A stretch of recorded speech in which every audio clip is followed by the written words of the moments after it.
L'assessore regionale alle politiche sociali Antonio Scavone è stato ieri in prefettura ad Agrigento per illustrare i dettagli del programma Supreme, Sud protagonista nel superamento delle emergenze in ambito di grave sfruttamento e di gravi marginalità degli stranieri regolarmente presenti nelle 5 regioni meno sviluppate, tra cui la Sicilia. Alla presenza di alcuni sindaci coinvolti nel progetto, tra questi quello di Naro, Maria Grazia Brandara, di quello di Campobello di Licata Picone in presenza e in videoconferenza quelli di Ribera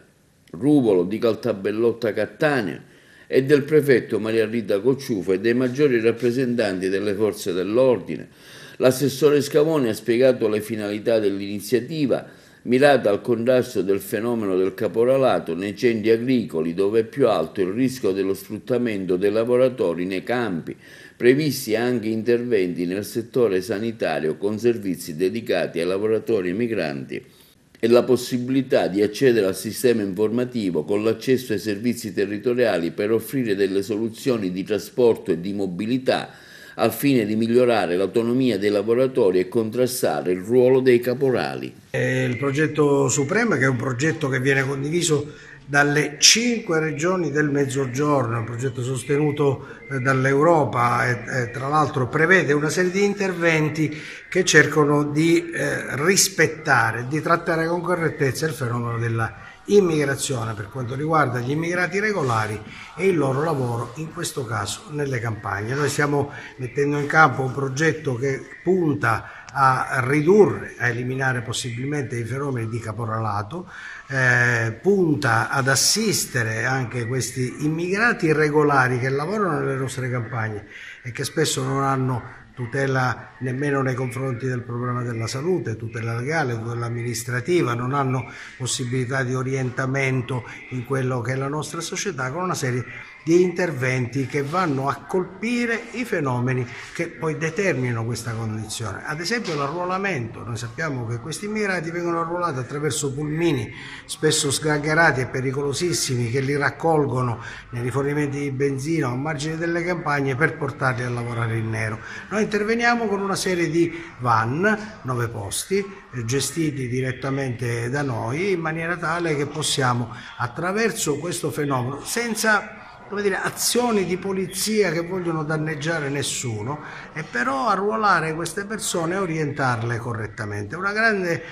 iniziativa di pulizia che punta a individuare anche le aziende che possano essere iscritte in quello che è il percorso di RELAC, cioè della rete agricola di qualità. Noi pensiamo come Regione Sicilia a un bollino etico, cioè il nostro prodotto che è un prodotto di qualità, e lo è perché è prodotto a una latitudine straordinaria, prodotto da aziende che lavorano bene, deve essere promosso anche attraverso un bollino etico. La Sicilia si candida a essere non solo terra di incrocio, di migrazione, di movimento, di cultura e di storia, ma anche terra di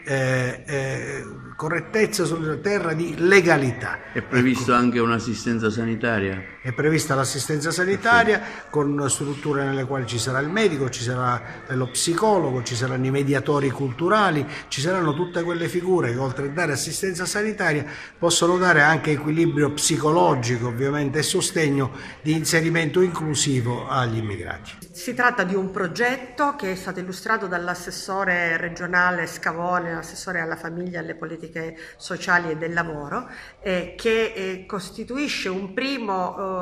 importante contributo per supportare gli immigrati irregolari stagionali che svolgono attività stagionali soprattutto nelle nostre campagne. Sono stati scelti 5 territori che sono quelli dove c'è una presenza significativa di questi immigrati. Si tratta di servizi sanitari e di servizi di trasporto. Questi ultimi sono molto importanti, soprattutto per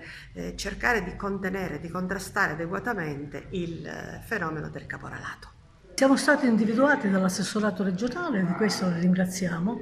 E devo dire insomma che è un progetto che viene incontro a quella che è una vera cultura dell'integrazione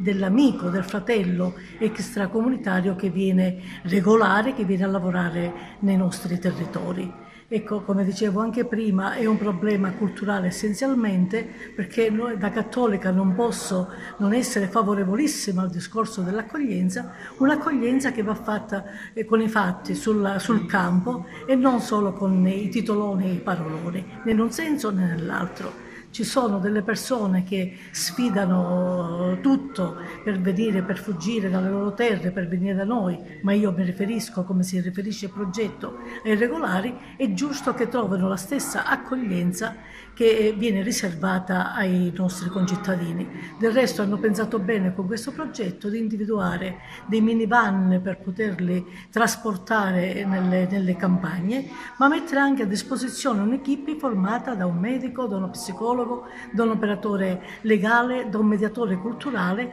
in maniera tale che abbiano dei punti di riferimento certi e sicuri e competenti. E quindi sono certa che questo sarà un progetto che anche sotto la supervisione della prefettura infatti ringraziamo per questo Sua Eccellenza il Prefetto, anche per l'umanità che mette nel suo veramente incredibile impegno per questa provincia, e noi siamo felici di questo e faremo tutto quello che è nelle nostre possibilità per poter andare incontro per la riuscita di questo progetto.